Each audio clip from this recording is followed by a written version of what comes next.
ஒரு நடிகர் தான் வருவாரு, அவர் தான் பண்ணுவாருன்னா, நான் ஒரு சினிமாவில் கேட்கிறேன்.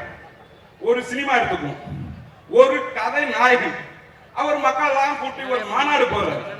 அந்த மாநாட்டுல வில்லன்கள் புகுந்து அங்க இருக்கிற மக்களை கொன்னுறாங்க அப்படின்னே வச்சுக்கோ. வில்லன் ரியல் கதைக்கும் இந்த சினிமா கதைக்கும் சம்பந்தப்படும். இது சினிமா, இந்த சினிமாவில் அப்படி நடந்து போச்சு. அப்ப அந்த ஹீரோ என்ன பண்ணுவாரு? ஹீரோ வந்து டக்குன்னு போன் ஆஃப் பண்ணி வச்சுட்டு ஓடிடுவாரு. நீ ஒரு நாள் அந்த படத்தை ஓட்டுவியா? அற்று பிளாக் காப்பி ஆக்க மாட்டியா? அப்ப ஹீரோ என்ன பண்ணிருக்கணும்? பறந்து வந்து சண்டை போட்டுக்கணும். இல்லங்க அவருக்கு யாருக்கும் தெரியாமையே எல்லாரையும் சோழிய முடிச்சுட்டு போயிட்டாரு. அப்ப நான் என்ன பண்ணணும்?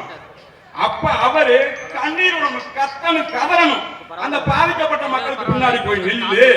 நீ வந்து எங்களாரும் எல்லா கொடியும் அரக்கம்பத்துல இறக்கு, கண்ணீர் போச்சு ஒட்டு, மருத்துவமனையில பாதிக்கப்பட்டவனுக்கெல்லாம் போய் துணையா நில்லு, நல்லடக்கம் பண்ண கொடியை கட்டி அப்படின்னு நிக்கணும். எது இல்லாம போனா பண்ணிட்டு ஓடுறவனை எப்படியா நீ ஹீரோவா நினைக்கிற? ஒரு வில்லன் வந்து ஹீரோ கதையை பேசிட்டு இருக்கான், ஒரு ஹீரோ வந்து வில்லன் மாதிரி ஓடிட்டு இருக்கான். அப்ப கதையில யாரு ஹீரோ அப்படின்னு பார்க்க கூடாது, நெசத்துல யாரு ஹீரோன்னு பார்க்கணும். உண்மையில யாரு ஹீரோ? இந்த பஞ்சு டைலாக் இருப்பாரு, நான் ஒரு தடவை சொன்னா 100 தடவை சொன்னது மாதிரி. அப்படியெல்லாம் இப்ப யாராச்சும் பேசுறத பாத்துக்கேன். நான் ஏன் பேச்ச நானே கேட்க மாட்டேன். அந்த பஞ்சு டைலாக் பேசின காலம் ஒரு தலைமுறை முடிஞ்சு போச்சு. இப்ப என்ன, நீ ஆடியன்ஸ் நல்லா கை தட்டு 5Gல 5G கஞ்சி எங்கயா கொடுப்ப? அண்ணன் டைலாக் பஞ்சு டைலாக் தான் இங்க அகில முழுக்க இன்னைக்கு டைலாக். அதனால நிஜத்துல யாரு தலைவன், யாரு ஹீரோ?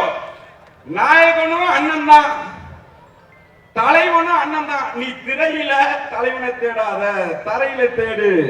நன்றி, வணக்கம். நாம் தமிழர். நீங்க விவசாயத்தினருக்கு வாக்கு செலுத்துங்க, உங்க ஒட்டுமொத்த பிரச்சனை தீர்க்கணும். நன்றி, வணக்கம். நன்றி, வணக்கம்.